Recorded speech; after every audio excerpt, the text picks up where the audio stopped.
your book, your story, your journey. Rightcoach.ie.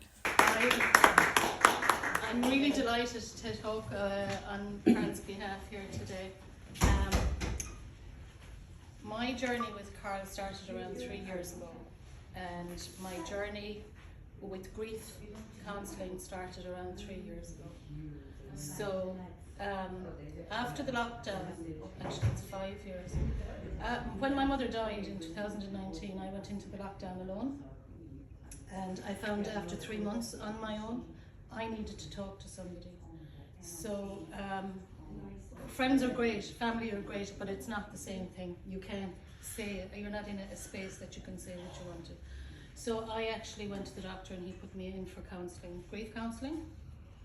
And all this was happening kind of before. I was always writing anyway, you know, and I always wanted to write a book. So all this was going to come together eventually.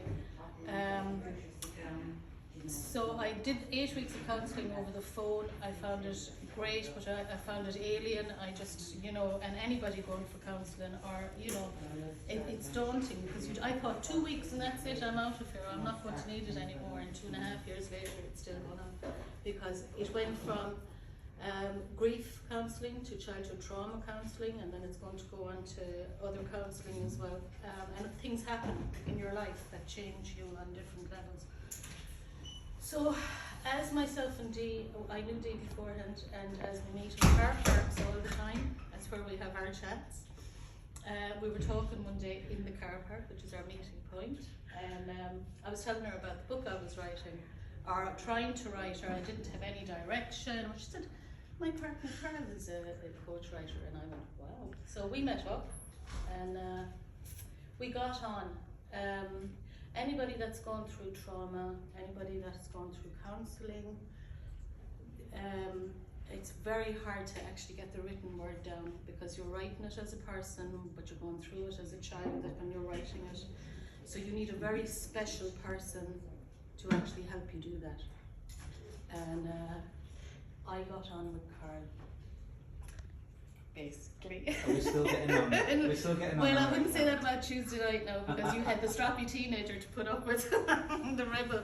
But and it was another thing, when I was walking up here today, I was thinking of what I was going to say and things, and I through my trauma or whatever I experienced, I wasn't parented, okay?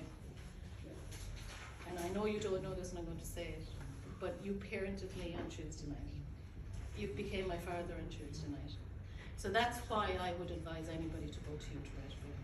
You're not just a coach writer, because you're there for the person. You instinctively know what they're going through. And I was off the scale on Tuesday night. Myself, I didn't know where I was going. Within the hour and a half, you completely brought me back to where I was supposed to be. I even took the laptop out this morning and it did work. But it's a pleasure to actually go through this with you, and that you're on my journey with me. And but people that can't come out and can't express themselves, I'm very aware of myself, I'm very aware of my emotions. So it's okay for me when I'm in counselling. I know where to put everything. I have the tools to do it in 2.5 years. And awareness. Writing it is getting it out of my system, so you know it's not festering inside of me. The other thing coming up, I was thinking of, in life, I find everything is hard. You have to choose your hard. It's hard to stay in the house depressed, it's hard to go out, so choose your hard. It's hard to stay in a marriage or a relationship, it's hard to get out of it, so choose your hard. Whatever is best for you. And I think, Carl, you've helped me so much along the way, because today I'm laughing, but Tuesday I wasn't. I'm going to wish you the best with this book, because I know it's going to be a valuable tool. You and Dee, fantastic couple, a power couple, and badly needed in the community. And I hope I go on many a year with you. So thank you very much. Well done.